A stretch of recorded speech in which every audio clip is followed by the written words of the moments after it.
اسرائیل میں ایک نوجوان اپنی بدماشی اور عیاشی کی وجہ سے بہت زیادہ بدنام ہو گیا، تو لوگوں نے اسے گھر سے اور شہر سے نکال دیا۔ شہر سے باہر نکلا، کچھ عرصے بعد کھانے پینے کے اسباب ختم ہوئے تو موت نے آ گھیرا۔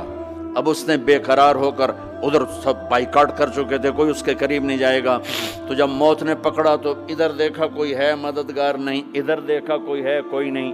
تو آگے دیکھا، پیچھے دیکھا، دائیں دیکھا، بائیں دیکھا، کوئی نہیں ہے، تو پھر اس نے یوں آسمان کو دیکھا اور کہنے لگا یا من لا تضرہ الذنوب ولا تنقصہ المغفرہ، اے وہ ذات جس کو معاف کرنے سے کوئی کمی نہیں آتی اور گناہ کرنے سے اس کی ذات میں کوئی کسی قسم کی کمی نہیں آتی، دیکھ مجھے سب نے چھوڑ دیا ہے، تیرے پاس آنے کا وقت ہے، مجھے معاف کر دے، میں نے تیرے بندوں سے سنا ہے تو بڑا غفور الرحیم ہے۔ جان نکل گئی۔ اللہ تعالیٰ نے موسیٰ علیہ السلام سے فرمایا، موسیٰ میرا ایک دوست وہ جنگل میں مر گیا ہے، جاؤ اس کے جنازے کا انتظام کرو اور اعلان کر دو جو اس کے جنازے میں شریک ہوگا اس کو بھی معاف کر دوں گا۔ کون زندگی میں سوائے گناہوں کے ہے کچھ نہیں، اور آخر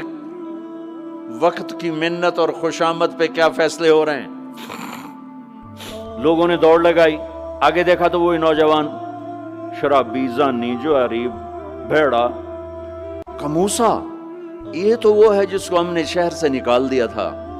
تو یہ ایسا ولی کیسے ہو گیا کہ ہم اس کے جنازے میں آئیں گے تو بخشے جائیں گے؟ تو موسیٰ علیہ السلام نے اللہ سے پوچھا، یا اللہ تیرے بندے کہہ رہے ہیں کہ یہ بہت برا ہے، تو کہہ رہا ہے میرا دوست ہے، تو اب میں کیا کروں؟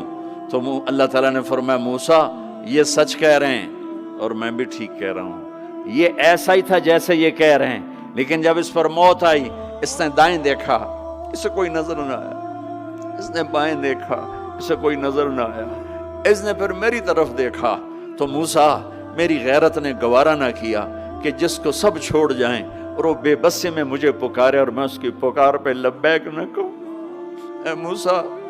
اس نے تو صرف اپنی بخشش مانگی، مجھے میری عزت کی قسم اگر آج مجھ سے پوری دنیا کے انسانوں کی بخشش مانگتا تو میں اس کی طفیل سب کو معاف کر دیتا۔